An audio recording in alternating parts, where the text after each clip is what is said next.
Darba afirmācija. Sveiki, draugi! Šīs nedēļas afirmācija – darbs. Nolasīsim, ko Swami Kriyananda saka par darbu. Darbu vajadzētu darīt ar radošu attieksmi, nekad personīga guvuma dēļ, bet gan dēļ iespējas, ko tas dod, lai radītu labāku pasauli.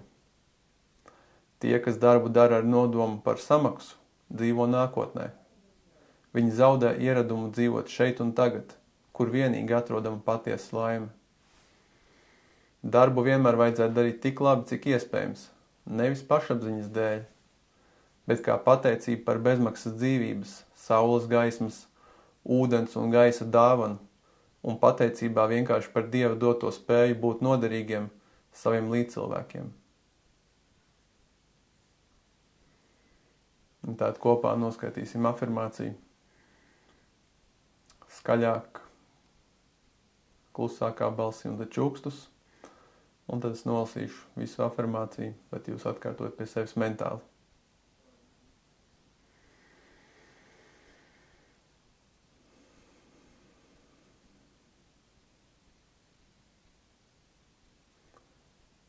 Es darīšu savu darbu, domājot par tevi, Dievs. Es sniedzu tev vislabāko, kas ir manī. Es darīšu savu darbu, domājot par tevi, Dievs. Es sniedzu tev vislabāko, kas ir manī. Es darīšu savu darbu, domājot par tevi, Dievs. Es sniedzu tev vislabāko, kas ir manī. Es darīšu savu darbu, domājot par tevi, Dievs.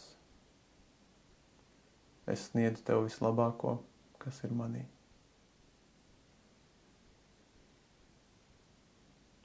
Un tad lūkšana par darbu tēmu.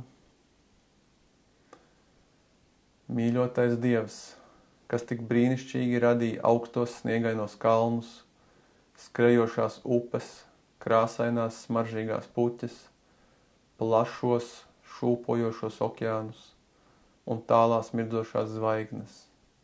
Manifestē caur mani savu perfekto prieku.